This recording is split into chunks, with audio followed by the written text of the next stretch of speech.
ఉదయకాల ప్రార్థన. ఈరోజు దేవుడు మనకు అనుగ్రహించు దేవుని వాక్యము. నీ దేవుడైన యెహోవాకు నీవు ప్రతిష్ఠిత జనము. ద్వితీయోపదేశకాండము 14వ అధ్యాయము 21వ వచనము. ఈ యొక్క ద్వితీయోపదేశకాండమును మోషేకు దేవుడైన యెహోవా రెండవసారి ద్వితీయోపదేశాన్ని చేసినప్పుడు రాసినటువంటి ఈ యొక్క కాండాన్ని, అందుకనే ద్వితీయోప అనగా రెండవసారి ఉపదేశించినటువంటి ఈ యొక్క కాండాన్ని ద్వితీయోపదేశకాండం అంటారు. అయితే మోషేకి మొదటిసారి ఆజ్ఞలు ఇచ్చినప్పుడు ఆ ఆజ్ఞానుసారంగా వాళ్ళు నడుచుకొనలేకపోయారు. తర్వాత రెండవ నిర్గమాకాండంలో అదే ఆజ్ఞలు ఉంటాయి. అదే విధముగా ఈ ద్వితీయోపదేశకాండంలో కూడా సేమ్ అట్లాగనే అవే ఆజ్ఞలు మరలా దేవుడు ఇవ్వటం అనేది జరిగింది. నిజంగా ఈ యొక్క వాక్య భాగము ఆ సందర్భంలో వచ్చినటువంటిది అన్నమాట.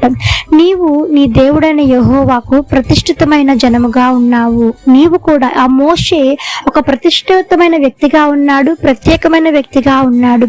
ఈ దినమున నీతో కూడా దేవుడు చెప్తున్న మాట, నిన్ను నేను ఏర్పరచుకున్నాను, నిన్ను నేను ప్రత్యేకపరచుకున్నాను కనుక నీవు పాపం చేయకూడదు, పరిశుద్ధత కలిగి ఉండాలి. నీ కంటితోనూ, నీ హృదయముతోనూ, నీ దేహముతోనూ, నీ ఆలోచనలోనూ, నీవు కూర్చున్నప్పుడు, లేచినప్పుడు, పడుకున్నప్పుడు, ప్రతి ఒక్క నిమిషము, ప్రతి ఒక్క క్షణము నీవు పాపము అనేది నీ మనసులోనికి, నీ ఆలోచనలోనికి రాకుండా లోకంలో ఉన్న నీవు ఒక ప్రత్యేకత కలిగి ఎదుటి వారికి దేవుని ప్రేమను నీలో చూపించగలిగితే ఆ ప్రత్యేకత నీలో ఇంకా పెంపారు చేయబడుతుంది. కనుక యెషయా అంటాడు, దేవా నేను అపవిత్రమైన పెదవులు కలిగిన వాడను, అపవిత్రమైనటువంటి జనుల మధ్య కూడా నివసించేవాడను కనుక నా నాలుకను నీవు పరిశుద్ధపరచవా, అగ్ని చేత కాల్చవా అని అడిగి ఆ యొక్క విన్నపాన్ని దేవుని ఎద్ద పెట్టుకున్నప్పుడు యెషయాని దేవుడు పవిత్రపరిచాడు, పరిశుద్ధపరిచాడు, ప్రత్యేకపరిచాడు.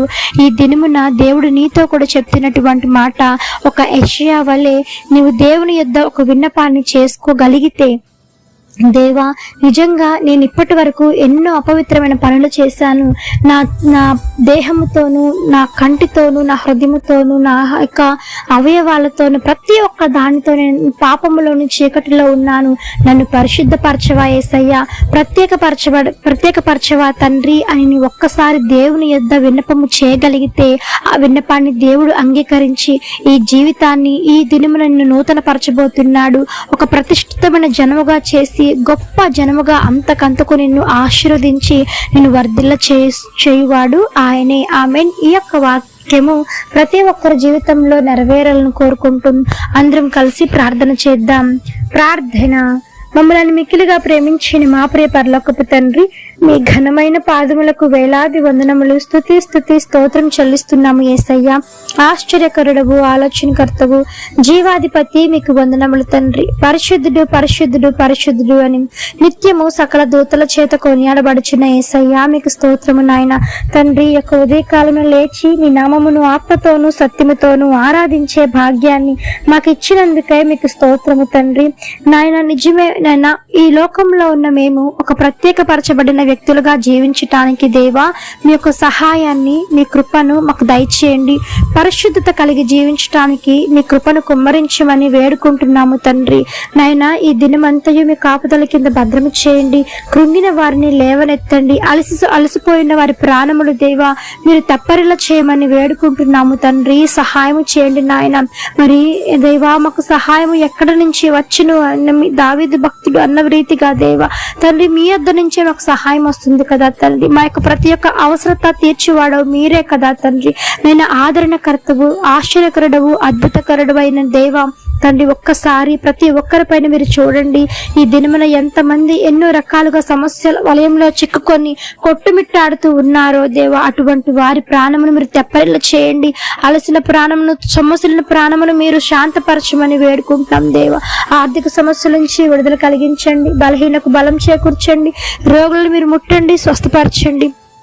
ఉద్యోగం లేని వారికి ఉద్యోగాలను అందించండి. మీకు మీ చిత్తం అయితే సహాయం చేయండి. వివాహాలు కాని వారి కోసం ప్రార్థిస్తూ ఉంటుండగా తగినటువంటి భాగస్వామితో మీరు వారిని ఐక్యపరచండి. బిడ్డలు లేని వారి గర్భాలను తెరవండి. యేసు నామములో చిన్న బిడ్డలు మొదలుకొని వృద్ధుల వరకు మీ కాపుదల కింద భద్రం చేసి క్షేమాభివృద్ధిని కలుగచేయండి. నాయన, ఎంతమంది బలం లేకుండా ఉన్నారు, బలహీనకు బలమును, ఆరోగ్యం లేని వారికి ఆరోగ్యమును దయచేయండి. దేవా, సహాయం చేయమని వేడుకుంటూ ఆది నుంచి అంతవరకు తోడైన వాడవు. మమ్మల్ని మరొకసారి ప్రత్యేకపరచమని, పరిశుద్ధపరచమని వేడుకుంటూ ఈ యొక్క ఉదయకాల ప్రార్థనలు ఎంతమంది ఏకీభవించి ప్రార్థిస్తూ ఉన్నారో అధికమైన రెట్టింపు మేలులు, ఆశీర్వాదాలతో మీరు నింపమని వేడుకుంటూ యేసు నామమున అడిగి వేడుకొని పొంది ఉన్నాము తండ్రి. ఆమేన్. ప్రార్థించండి, విశ్వాసం ఉంచండి, మీరు తప్పకుండా అద్భుతాలను చూస్తారు. దేవుడు మిమ్మల్ని దీవించును గాక. ఆమేన్. God bless you.